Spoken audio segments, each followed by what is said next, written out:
Hello, this is Pixel Freak, and today Kairosoft has released their newest simulation game, Dreamhouse Days.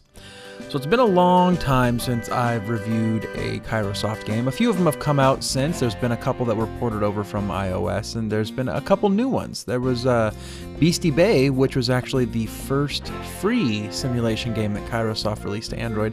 This is the second one, so apparently that one went okay.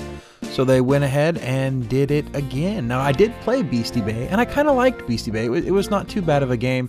I just never got around to actually doing a review.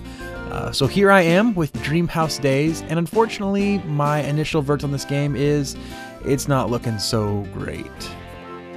In this particular simulation game, you play the role of the architect of a building, and you furnish all these various apartments, and you actually expand the building and build more apartments to get new tenants to come in, and then you collect their rent. So essentially you end up being kind of the landlord of this building, and like the other Kairosoft games, the idea is to make as much money as possible. You're trying to run a successful business, so you need to bring people in, but then you need people to not only be happy in their apartments, you need them to have successful jobs and have families and expand how much room they need and how much furnishings they need, so that they'll pay higher and higher rent. And you need to work on their statistics, and you're kind of growing up these people as well.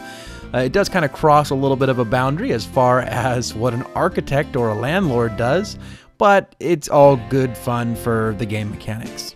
So right out of the gate, for me, the first big issue I had with this game was that there was graphical glitches and crashes. The graphical glitches were mostly just in the title screen, and so it wasn't that big of a deal, but it seemed to have a hard time coping with which perspective it was supposed to be in. And looking at the reviews of the game, it looks like I'm not the only person to experience this. There's also a game crashing bug that made me lose quite a bit of progress several times through the game. You would just see an error occurred on the screen, and then you'd get booted out of the app. There wouldn't be any sort of autosave, there'd be nothing, and hopefully you saved the game recently, or else you've lost lots and lots of progress. There's also some performance problems. I've never really had that much of a performance issue, considering this is just pixel art type games, on all the old Kairosoft games, but it looks like this one might be a little bit rushed. And so when I had scanned all the way out so I could see multiple apartments at once, it would slow down a little bit, and that was a little bit disappointing as well, though it was more of just a little bit of a distraction as opposed to something that really bothered me. So beyond that, this is a free game, and like many free games, there are some ads there, and the ads didn't really bother me so much. I thought it was done very discreetly. However, there's also a paid currency.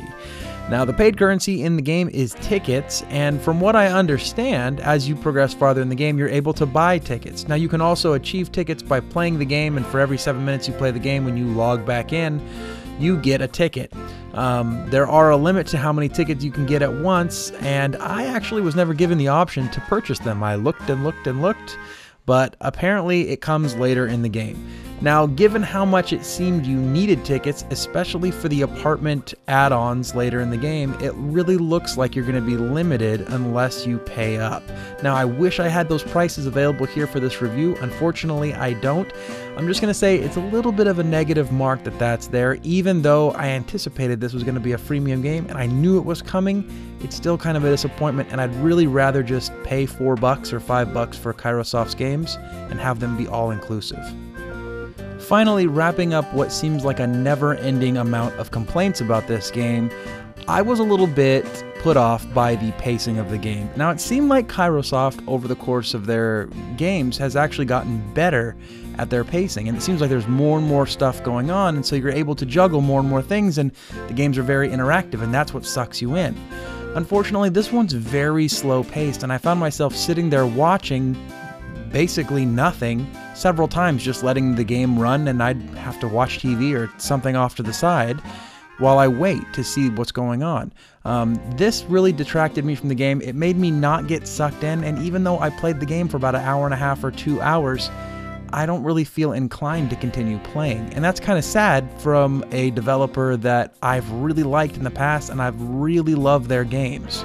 So all these complaints aside, If you like Kairosoft games, this one's worth a try. If you've played their previous simulation games and you've really enjoyed them, because this one's free, I'd give this one a try. You may really enjoy it. Some of the problems that I had with my device, you may not have on yours, though it does seem they're somewhat widespread. And maybe you won't need the paid currency or don't mind having to pay for currency. So those things may not be as big of an issue for you. Play the game and check it out. It's free. It's probably worth your time. Nonetheless, I would say even if you like this game, I would almost guarantee you'll like this one a lot less than more of their other games. If you haven't played Beastie Bay yet, go play Beastie Bay before you play this one, because Beastie Bay seemed like a better free Kairosoft game than this one. So the name of the game is Dream House Days by Kairosoft. Make sure to like this video, subscribe to the channel, follow me on Twitter and Facebook. And until next time, this has been Pixel Freak.